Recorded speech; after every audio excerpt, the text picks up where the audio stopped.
Loktak Mapao gi update SINGBU miyeng tabiriba punamakpu taramna oksabaga loinana ikai kumna butchari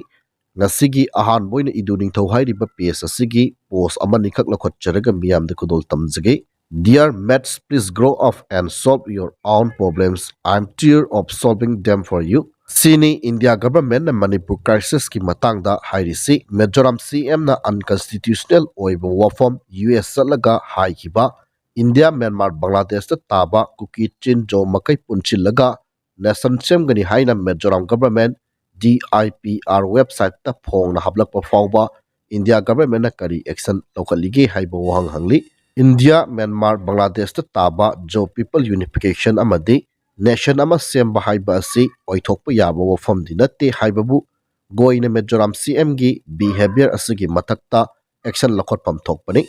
Myanmar Pro-Democracy Group ki US na pitharakpa AIDS Fund India Government Mizoram Government chu phangba yauri Myanmar refugees singi humanitarian AIDS Mizoram border fawraga Myanmar manung yengba chatli adugi khudong saba laurakpani haiba wafam thamli Makatana KNA KNF Nelun TKLA Tauthanga Liberation Army one partner of KLA and Kuki village volunteers combined team are responsible for Jiribam, Saiton and Yangang Pokpi attack to Meitei villagers. Meitei gi low Khaobda Matam harvesting season da attack Tounaba Kuki Singi Hana pre-plan Leiramle. Hanagi maonga manadaba maongda suda leiriba Kuki militants KNA KNF and TKLA one party of KLA amadi Kuki village volunteers Singi combined team amana Jiribam Saiton Bisnupur District amadi Yangang Pokpi Imphal East ki mafam singda attack sathabani Operation asigi commander suda leiba Kuki militant singni red zone buffer zone area da leiba Meitei village singda mathang tankhainaba plan tawbagi ahanba itekni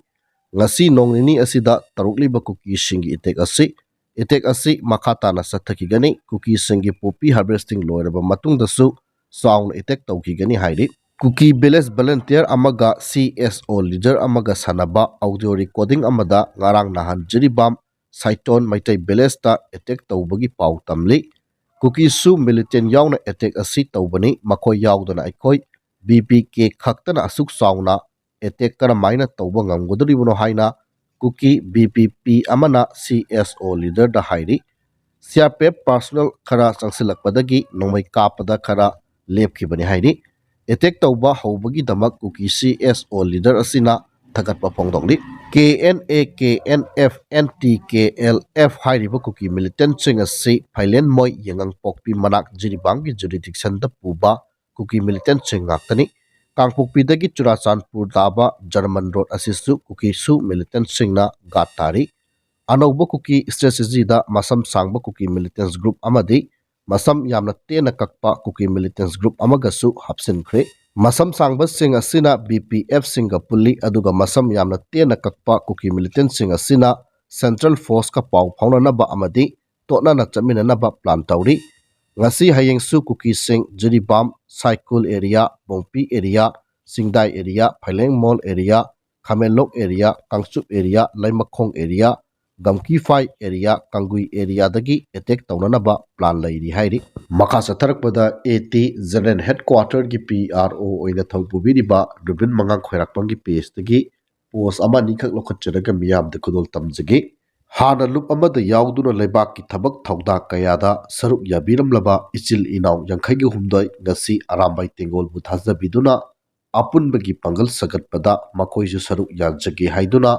masana changjaraktuna ibdaw pakhang mamadi sanamahi panduna luching purel gi mieng makhada ai isa yauna chief advisor koingamba khumman gan loinana wasak nominakre ireibakna yaifare kangleipakna athoibani hairi ngasisu amuk lan hek horakpadagi thawai yauna double birel ama pairaga thaunafana segmai torelda yeknaba ngakkiba segmai khajing patagi yamba angom manisnana aramai buthajabiduna ibadaw kawrugi masaikolda wasak lobikre segmaisu nongmagi eti yawa masing hengalakli thagatchari yamba yeknaba punna lanthengladuna tumnaba muthalasi haiba wafam phongdokli makha satharakpada Surchandra Judoka Semboi Meitei hairiba page asina phongdokpagi matungina ꯃ꯭ꯌꯥꯟꯃꯥꯔꯗ ꯀꯨꯀꯤꯒꯤ ꯃꯔꯤ ꯃꯇꯥ ꯃꯉꯥ ꯁꯤꯔꯦ, ꯃꯔꯤ ꯊꯤꯕ ꯐꯪꯗ꯭ꯔꯦ ꯍꯥꯏꯔꯤ꯫ ꯀꯨꯀꯤ ꯑꯃꯗꯤ ꯖꯣꯃꯤꯒꯤ page ꯃꯈꯣꯏꯒꯤ ꯄꯦꯖ ꯃꯌꯥꯝꯅ ꯊꯥꯒꯠꯂꯛꯄ ꯈꯨꯗꯤꯡꯃꯛ ꯑꯆꯨꯝꯕꯅꯤ ꯈꯟꯕꯤꯒꯅꯨ, ꯑꯆꯨꯝꯕꯁꯨ ꯌꯥꯎꯏ, ꯃꯈꯣꯏ ꯃꯁꯦꯜꯒꯤ ꯑꯣꯏꯔꯀꯥꯟꯗ ꯊꯥꯒꯠꯂꯛꯏ꯫ ꯃꯥꯒꯤ ꯄꯦꯖꯇꯗꯤ ꯑꯩꯈꯣꯏꯒ ꯂꯥꯟ ꯇꯧꯅꯕꯒꯤ ꯃꯔꯨ ꯑꯣꯏꯕ ꯊꯥꯒꯠꯂꯛꯑꯣꯏ, ꯃꯈꯣꯏꯒꯤ ꯒ꯭ꯔꯨꯞꯇꯤ ꯍꯥꯞꯆꯔꯔꯣꯏꯒꯦ, ꯂꯩꯗꯤ ꯌꯥꯝꯅ ꯂꯩ, ꯑꯩꯈꯣꯏ ꯃꯩꯇꯩ 10 ꯌꯥꯎꯏ, ꯃꯈꯣꯏꯒꯤ ꯒ꯭ꯔꯨꯞꯇ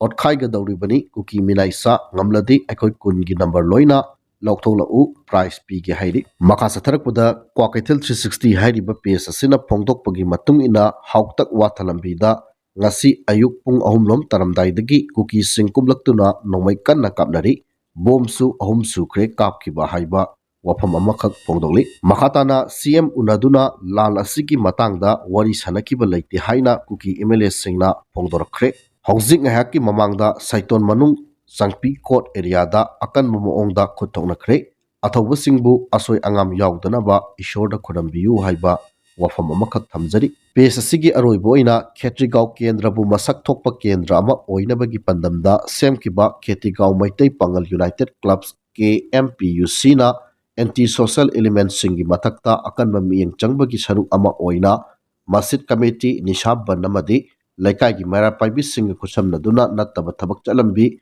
ꯃꯈꯣꯏ ꯃꯔꯤ ꯐꯥꯒꯠꯂꯗꯨꯅ ꯈꯦꯇ꯭ꯔꯤꯒꯥꯎ ꯃꯩꯇꯩ ꯄꯥꯉꯜ ꯌꯨꯅꯥꯏꯇꯦꯗ ꯀ꯭ꯂꯕꯀꯤ ꯑꯣꯐꯤꯁꯇ ꯃꯈꯣꯏ ꯃꯔꯤꯕꯨ ꯑꯆꯨꯝꯕ ꯃꯥꯏꯀꯩꯗ ꯄꯨꯔꯛꯅꯕ ꯋꯥꯔꯛ ꯋꯥꯇꯦꯝꯕꯒ ꯂꯣꯏꯅꯅ ꯃꯈꯥ ꯇꯥꯅ ꯐꯠꯇꯕ ꯊꯕꯛ ꯇꯧꯗꯅꯕ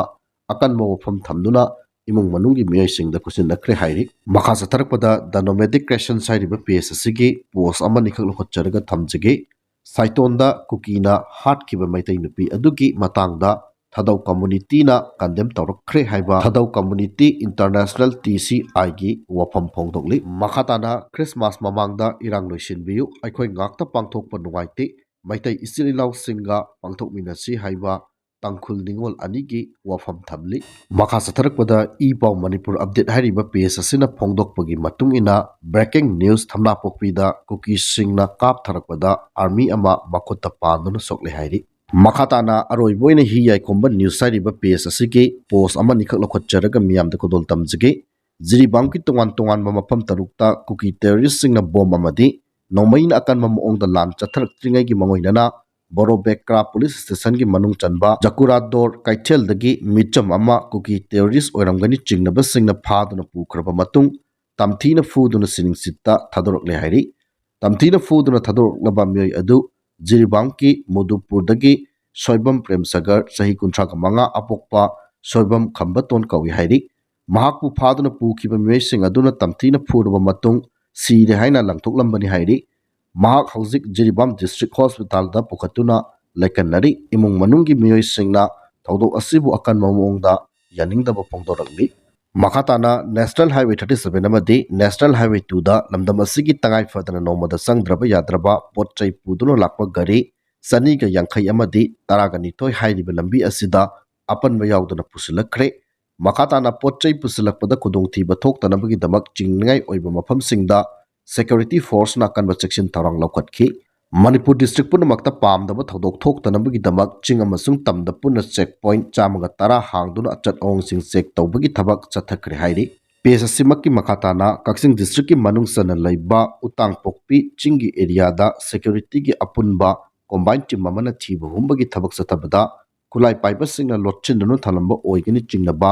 ꯃꯦꯒꯖꯤꯟ ꯌꯥꯎꯕ ꯀꯟꯇ꯭ꯔꯤ ꯃꯦꯗ 9mm ꯄꯤꯁꯇꯣꯜ 2, ꯃꯦꯒꯖꯤꯟ ꯌꯥꯎꯕ 22 ꯔꯥꯏꯐꯜ ꯑꯃ, ꯀꯟꯇ꯭ꯔꯤ ꯃꯦꯗ ꯂꯣꯟꯆꯔ ꯄꯣꯝꯄꯤ ꯑꯃ, 36 HE ꯍꯦꯟ ꯒ꯭ꯔꯦꯅꯦꯗ ꯑꯃ, ꯀꯥꯞꯄ ꯌꯥꯔꯤꯕ ꯃꯔꯨ 3, ꯀꯥꯞꯊꯣꯛꯈ꯭ꯔꯕ ꯃꯔꯨ 18, ꯂꯦꯊꯣꯠ ꯑꯦꯝꯇꯤ ꯀꯦꯁ ꯑꯃ, ꯁ꯭ꯃꯣꯛ ꯒ꯭ꯔꯦꯅꯦꯗ 2, ꯇꯤꯌꯥꯔ ꯁ꯭ꯃꯣꯛ ꯁꯦꯜ 5, ꯕꯥꯎꯐꯦꯡ ꯍꯦꯟꯗꯁꯦꯠ ꯑꯃ, ꯄꯤꯁꯇꯣꯜ ꯍꯣꯜꯁꯇꯥꯔ ꯑꯃ, BP ꯖꯦꯀꯦꯠ 2, BP ꯄ꯭ꯂꯦꯠ ꯑꯃꯒ ꯂꯣꯏꯅꯅ ꯖꯪꯒꯜ ꯕꯨꯠ ꯄꯤꯌꯔ ꯑꯃ ꯐꯒꯠꯄ ꯉꯝꯂꯦ ꯍꯥꯏꯔꯤ꯫ ꯇꯦꯡꯅꯧꯄꯜ ꯗꯤꯁꯇ꯭ꯔꯤꯛꯀꯤ ꯃꯅꯨꯡ ꯆꯟꯅ ꯂꯩꯕ ꯃꯥꯎꯖꯥꯡ ꯚꯤꯂꯦꯖ ꯑꯦꯔꯤꯌꯥꯗ ꯁꯦꯀ꯭ꯌꯨꯔꯤꯇꯤꯒꯤ ꯑꯄꯨꯟꯕ ꯀꯣꯝꯕꯥꯏꯟ ꯇꯤꯝ ꯑꯃꯅ ꯊꯤꯕ ꯍꯨꯝꯕꯒꯤ ꯊꯕꯛ ꯆꯠꯊꯕꯗ ꯈꯨꯠꯂꯥꯏ ꯄꯥꯏꯕꯁꯤꯡꯅ ꯂꯣꯠꯁꯤꯟꯗꯨꯅ ꯊꯝꯂꯝꯕ ꯑꯣꯏꯒꯅꯤ ꯆꯤꯡꯅꯕ 12 ꯕꯣꯔ ꯁꯤꯡꯒꯜ ꯕꯦꯔꯦꯜ ꯔꯥꯏꯐꯜ 3, 7.62mm ꯂꯣꯀꯦꯜ ꯃꯦꯗ ꯔꯥꯏꯐꯜ ꯑꯃ, 303 ꯔꯥꯏꯐꯜ ꯑꯃ, ꯀꯟꯇ꯭ꯔꯤ ꯃꯦꯗ ꯄꯣꯝꯄꯤ 3, ꯀꯟꯇ꯭ꯔꯤ ꯃꯦꯗ ꯂꯦꯊꯣꯠ ꯒꯟ ꯑꯃ, AK-47 ꯃꯦꯒꯖꯤꯟ 2, ꯀꯥꯞꯄ ꯌꯥꯔꯤꯕ ꯃꯔꯨ 90, ꯏꯝꯄ꯭ꯔꯣꯚꯥꯏꯖ ꯑꯦꯛꯁꯄ꯭ꯂꯣꯁꯤꯚ ꯗꯤꯚꯥꯏꯁ 3, ꯍꯦꯟꯗꯁꯦꯠ 2ꯒ ꯂꯣꯏꯅꯅ ꯆꯥꯔꯖꯔ ꯑꯃ ꯐꯒꯠꯄ ꯉꯝꯂꯦ ꯍꯥꯏꯕ ꯋꯥꯐꯝ ꯑꯁꯤ ꯊꯝꯖꯔꯒ ꯉꯁꯤꯒꯤꯗꯤ ꯃꯇꯥꯡ ꯑꯁ꯭ꯋꯥꯏꯗ ꯂꯣꯏꯁꯤꯟꯖꯔꯦ꯫